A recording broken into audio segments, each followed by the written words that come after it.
Good evening and thank you for joining us. It's apparently been more than a year since the city's Indigenous Advisory Committee last met, prompting one councillor to raise concerns about a lack of progress on reconciliation. That's one of the 4 pillars of the city's 2023 to 2027 strategic plan.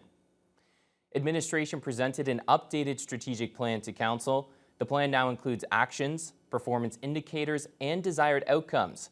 Mamaway, which means all together, is the title for the whole plan, as well as its first pillar, which makes a priority of improving Indigenous relationships, as well as equity and inclusion. Councillor Shelby Chung expressed concern about the city's efforts on that file, saying the city's Indigenous Advisory Committee has not been convened in more than a year. According to Director of Strategy and Engagement Cynthia Olson, staffing issues are to blame. I'm a bit concerned that the wheels might fall off if we wait any longer. I understand staffing issues, but I really thought I should bring it up. I've brought it up a few times. This really needs to get done. We are committed to ensuring that we're able to effectively support the Indigenous Advisory Committee with adequate staffing resources and to be able to actually develop robust agendas to bring information for that meaningful engagement and input. The updated strategic plan also includes a new pillar, growth. The addition was requested by council last summer and sets out objectives for more housing supply, attracting and retaining new residents, and improving citizen satisfaction. The Matawa First Nations are aiming to improve the mental health and wellness of Indigenous youth in their 9 communities. Matawa hosted their annual Youth Mental Health Summit in Thunder Bay, featuring keynote speakers, workshop activities, and a powwow. The 2-day event was all about promoting physical and mental health for youth through programming, support, and education. Those were all key topics throughout the workshops and activities at the Nor'Wester Hotel. The youth were split into breakout groups to reflect on what makes them special and what supports make them feel safe in their communities. Guest speaker and Anishinaabe designer Ocean Kiana had the opportunity to share her story with the youth. It was really nice talking to the community and coming back to Thunder Bay and to talk a little bit about my journey and who I am as a fashion designer and Native woman doing what I'm doing out in the world. I never thought I'd be in a position like this to share my story to an audience, so it was really impactful. So this is actually our 2nd year doing this and hopefully making it an annual thing. So it's a time for youth from our 9 Matawa communities to come together, create positive connections, come to Thunder Bay, as a lot of them will end up moving to Thunder Bay for high school. And this year our theme is really focusing on celebrating your uniqueness and using that to really just empower them and make their voices even louder. Fort William Gardens is alive with music as the city hosts its 3rd annual Mamaway Summer Festival and Showcase. The event brought out 10 local Indigenous artists to show off their musical talents.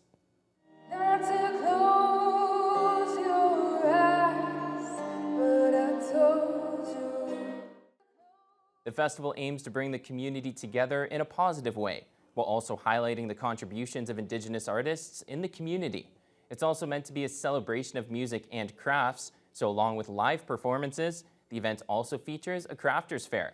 Co-organizer David Wilkinson-Simard says they started the Mamaway Festival back in 2022 because of how much local talent was in the community. This is what the whole event is about. It's about community development, networking with lots and lots of different people, diverse kind of groups, and young and old. And again, like with this event, is something that we're really, we feel really strongly about. I think there's a lot of people, we have aspirations, but we never follow through for whatever reason. And I think what you're going to see today is a lot of the individuals that chase their dream and they're doing what they love doing. The Mamaway Summer Festival will continue tonight until 9. Meanwhile, the Thunder Bay Art Gallery kicked off the opening of 3 new summer exhibitions with an Under the Sun party. The afternoon celebration saw dozens come out for the live music, food, and various art activities to welcome in the newest exhibits. Visitors will now be able to view a selection of work from Norval Morrisseau that use birds as motifs and a showcase about finding poetry within artwork from the gallery's permanent collection.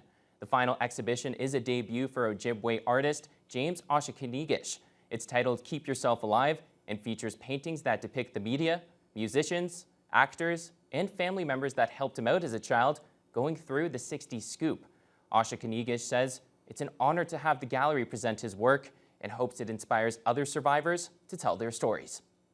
I'm just one of many kids that went through the 60s scoop, and I don't know what their stories are or how it was for them. I know some had awesome experience, I know some haven't, and this is my way of saying this is what helped me to get through what I need to get through, and maybe that would inspire some other people to say, well, what's your story? Well, I feel like as Indigenous people, we all have intergenerational trauma. We have grandparents who were part of the 60s scoop. We have grandparents who are part of the residential school system. And so to see this is really inspiring to me. The exhibits will stay up until September. We stay at the art gallery where the annual secondary school art exhibition has showcased the creativity and personal expression of youth for over 40 years. This year, there were over 200 submissions from 11 high schools in the city and surrounding areas. Visitors were invited to choose their favorite for the People's Choice Award as a way to encourage the young artists and foster their potential. Everyone who comes into the gallery has an opportunity to vote. They go through the show. It's a really hard choice usually because there's so much work in there, and they get a chance to vote on their favorite. And this year, Amy's piece was the winner. Amy Wong is a grade 12 student from Hammersholt who won the most votes for her oil painting of her mother. She says the piece took her months to create, with many layers of detail. It started as a class assignment to draw someone around you. Wong shares a special bond with her mom, including an appreciation for art. My mom brought me to Canada and let me to start studying in Canada, and she's here with me. I think my mom is really happy because my mom also kind of teaching me about my art, and kind of she will taught me something about it. Wong's prize included a gift certificate to the Painted Turtle Art Shop and an annual pass for the art gallery with access to its collections vault. As Amy moves forward in her education, she plans to attend Sheridan College for animation and 3D design. There are now 8 new firefighters in the city. Thunder Bay Fire Rescue held a graduation ceremony last night for their latest class of recruits. Lee Noonan reports. The city's newest firefighters have now graduated, and they are fully fledged members of Thunder Bay Fire Rescue. It's the culmination of an intense training program, and for many of the new recruits, the realization of a lifelong dream. It's been a roller coaster of emotions for sure. It's been ups and downs, but overall it's been an amazing experience. People we work with here have just been amazing. The guys are just incredible, right? Thunder Bay is definitely lucky. It was the first time presiding over a new recruit graduation for David Paxton, Thunder Bay's newly appointed fire chief. He says he's been really impressed with his 8 newest members. Proud. You know, they worked very hard, 15 weeks. It goes by super quick. Every day they showed up ready, eager, and worked their butts off. Class valedictorian John Edwards had the room laughing and shedding a tear or two as he shared inside jokes from the weeks of training, as well as hopes and fears for the difficult job they're about to take on. The group of recruits are just amazing. We all come from different walks of life, different backgrounds. Everybody has something different to bring to the fire services, and I'm just proud of each and every one of them for making this far. The ceremony was attended by a number of local dignitaries who addressed the recruits with words of advice and of gratitude for the risks they'll be taking on to protect the city. They were reminded to take care of each other and themselves, to keep learning and stay sharp, and to embrace the bonds they have with other firefighters and with the loved ones who will be supporting them throughout their careers.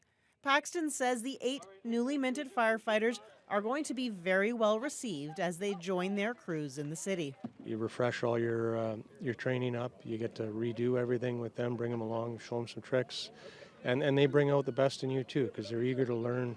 They're pushing you to the limits and trying to answer that door first, trying to be the first one to the truck. So it really steps everybody's game up. Lee Noonan, TBT News. Superior Collegiate's production of Mean Girls back in April was a fetching success. The high school teamed up with the local organization Our Kids Count to donate the proceeds of the play and unveiled a giant check on Friday. The High School Musical version of the popular 2004 film was presented over several nights in the school's cafetorium, with all proceeds going to the charity. The production was able to raise $10,000 for Our Kids Count, which Executive Director Jackie Knuff says will be a big help to the organization. A lot of the programs that we offer in the community are around food security. As you know, with the cost of groceries and everything increasing in the community, the money that this will go towards a lot of our food programs. We also do a lot of workshops and parenting support. So basically the $10,000 that we're receiving will go directly into programming. I wanted to donate this money to Our Kids Count because I heard that it was a great organization doing wonderful things, and I thought that it was just a perfect cause to donate all this money to. Knuff is thankful to all the volunteers who made the production so successful, as well as everyone in the community who supported the play. We're now joined by sports anchor Nev Van Pelt. Nev, that's pretty cool what those students did, raising that much money for such a great local organization. But we're here to talk about the Edmonton Oilers, who I think everyone wrote out about 6-7 days ago. It has been absolutely electric watching this comeback. I really hope they can get it done on Monday night. It would be unreal, second team to do it. But we will have some, what is the word I'm looking for? Not highlights. We do have one highlight, but we have clips from the players after the break. Reaction, that's the word. Reaction after the break. We'll have that for you after the break.